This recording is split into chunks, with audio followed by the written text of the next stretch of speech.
आज नीलगिरी मार्केट रे मु गुटे बढ़िया जिनसा देखा पाइली। नमस्कार, जय जगन्नाथ। मोर आ गुटे छोटिया मिनी ब्लॉग को आपण मानकु स्वागत।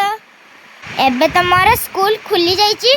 मु सकाळ उठी छतुआ खाई भारी पन्नी स्कूल।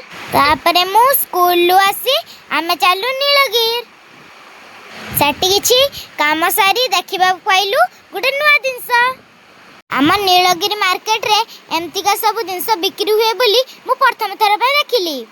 गुड़िक सबू पहाड़ पाखरे थिबा जंगल रे मिले। सेटु पळी आसी मित्रपुर रे थिबा जलखिया दुकान ले पहुंचली। आपण माने तो जानिथिबे एई दुकान ले टंका किया जलखिया मिले। मु सेठी किछि नै कि पळी आसिली। नीलगिरी फेला बळे मु 20 टंका देई ए जिनसटी आनिथिली।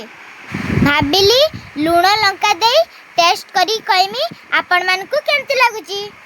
आर टेस्ट बहुत बढ़िया थिला, हल्का टिके खट्टा लागुथिला। ए कुली रे ना तो मु जानि नाही। आपण माने जदी जानथिबे मते कमेंट रे कहबे।